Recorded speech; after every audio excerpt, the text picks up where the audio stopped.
Welcome back, heroes and villains alike, to another thrilling exploration of the world of My Hero Academia. Today, we dive deep into the shadows to uncover the untold tales of power and menace.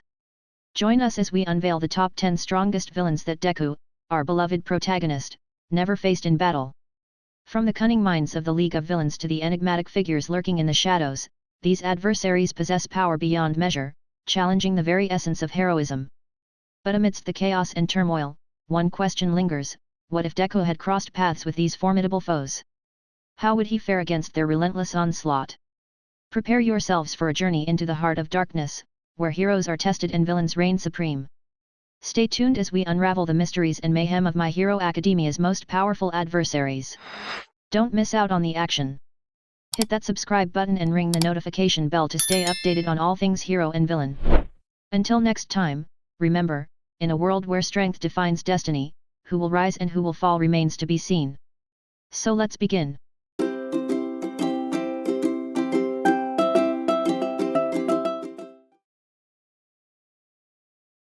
Number 10. Geton fought and lost to Dabi. Geton was one of several villains who made his debut in Season 5 as a member of the Meta Liberation Army. The My Villain Academia story arc in My Hero Academia Season 5 was a rare example of villains fighting each other in large-scale combat, with the League's remaining members taking on the army. One of the ensuing fights pitted Geton against Dabi. Geton, like Shoto Todoroki, could rapidly form huge amounts of ice in battle, and he made the most of that chilly power.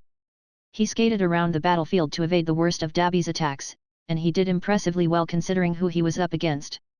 In the end, though, Dabi claimed victory, and there's no way any hero like Deku will get a turn fighting Geton, too. Number 9. All for One fought All Might, not Deku. The nightmarish symbol of evil, a man known only as All for One, terrorized the heroes in My Hero Academia Season 3, during the Kamino Ward incident. At the time, Deku and a few of his classmates went rogue to rescue their friend Katsuki Bakugo, only for the League of Villains and several pro-heroes to take over the fight. Once All for One arrived, it became clear that only All Might, the symbol of peace, could stand up to him. Deku, Bakugo, and the others could only watch as All for One and All Might fought a brutal battle, one that All Might had to sacrifice almost everything to win. After that, AFO was captured and locked up in the ultra-secure Tartarus prison, only to break out again later. AFO may be on the loose again, but he's fighting via proxies like Lady Nagant and Tomura Shigaraki, so Deku won't face the symbol of evil personally. And as manga fans have already seen in recent chapters, All for One wore himself down to nothing and vanished, long before Deku could fight him. Number 8. Serpenters fought Katsuki Bakugo in the third movie.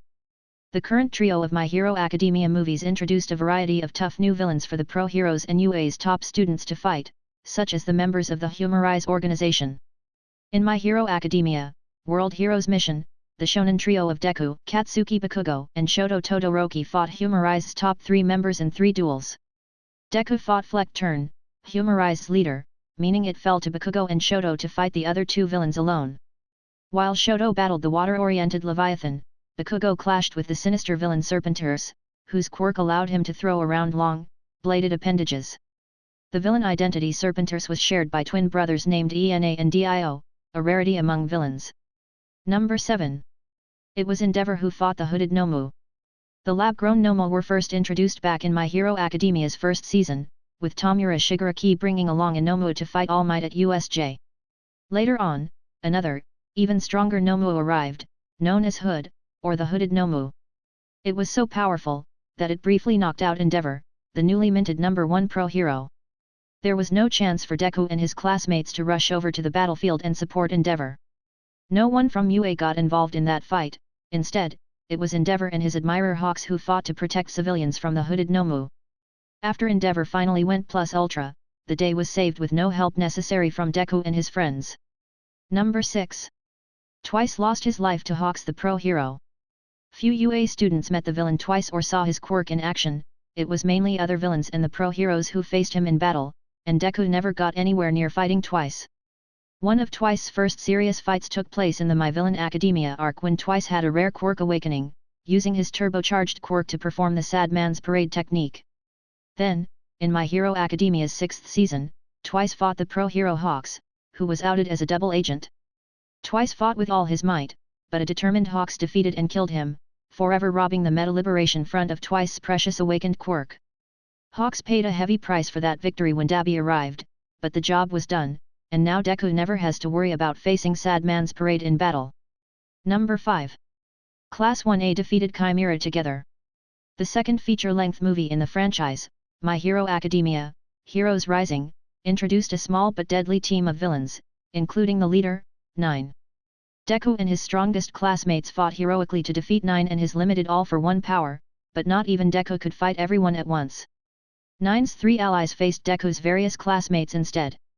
One of those minions was the tall, brutish antagonist Chimera, who blended the traits of several species into one, from his wolf head and eagle talons to his lizard tail, among other traits. It took several Class 1A students working in tandem to defeat Chimera, and at one point, Chimera even made pointed statements about the discrimination against heteromorphs. He tried to appeal to Class 1A's own heteromorph students, but they were in no mood to listen. Number 4. Defeating Gigantomachia was a team effort for UA's students. Gigantomachia easily tops the charts as My Hero Academia's tallest villain, presenting an obvious, easy target for any pro hero who wishes to fight him. However, Deku never clashed against this titanic criminal, though his mentor Gran Torino briefly fought him in earlier seasons. Then, Gigantomachia returned for more in Season 6. Most of Classes 1A and 1B pooled their quirks to take down Gigantomachia, and it worked. Under Momoyae Orozu's sharp leadership, UA's best and brightest temporarily defeated the Meta Liberation Army's biggest warrior, though Deku wasn't around to see it happen. Instead, Deku had his hands full with his nemesis, Tomura Shigaraki, who was ready for another round with the heroes. Number 3. Dabi was fated to fight his father and brother. The fire-slinging villain Dabi quietly made his debut alongside Himiko Toga in an early season of My Hero Academia, but he didn't become a major player in the Heroes vs Villains war until later. Dabi rose to prominence in Season 6, when he personally injured Hawks in battle, then outed himself as Toya Todoroki, Enji, and Rei Todoroki's tragic firstborn son. Dabi has fought ferociously against both heroes and villains in My Hero Academia, but he cannot count Deku among their number. Having seen Dabi's shocking announcement, Deku certainly knows who Dabi is and why it's a big deal, but that's not his battle to fight. As manga readers have seen, Dabi/Toya was fated to fight his own family, and the reunited Todorokis managed to eke out a slightly happy ending together without Deku's support. Number 2. Moonfish was vanquished while Deku was busy elsewhere. Several members of the League of Villains took part in that raid in the mountain training camp. Among all those villains, Deku only fought one, the brutish, murderous Muscular, and it took all Deku had to win that clash. Deku's arms were ruined after that tussle, leaving him in no shape to fight more League members like Mr. Compress, Twice, or Moonfish. Instead, the rest of Classes 1A and 1B, and several of the Pussycats faced those villains in battle. For example, the eerie villain Moonfish clashed with Katsuki Bakugo, Shoto Todoroki, and Fumikage Tokoyami in a fierce battle of quirks, a fight that Moonfish lost. Moonfish was then captured and sent to Tartarus, meaning he would not face Deku again. Even in the manga, after regaining freedom, Moonfish did not fight Deku. That battle was never meant to be. Number 1. Redestro lost in a battle of villains. Redestro was introduced in My Hero Academia's 5th season during the My Villain Academia story arc, serving as the Meta Liberation Army's overall commander. At the time, Redestro's main opponent was Tomura Shigaraki, and sure enough, those rival villains fought a fierce battle to see who would get their way. In that fight, Tomura Shigaraki awakened his decay quirk, which helped him secure victory.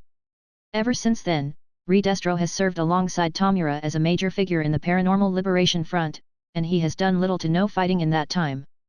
Ideologically, Redestro and Deku are sworn enemies, but neither is too concerned about dealing with the other in the final battle of Heroes vs Villains. Deku, for his part, has his eyes on Tomura Shigaraki, the new symbol of evil. For Deku, Redestro is little more than a distraction. Thank you for watching our deep dive into the world of My Hero Academia.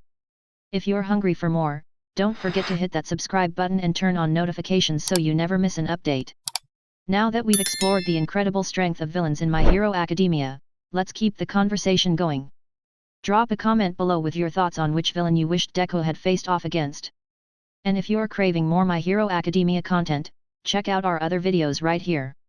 We've got everything you need to satisfy your hero versus villain fix. Remember, heroes and villains alike, You're all part of our community here. So, until next time, stay heroic.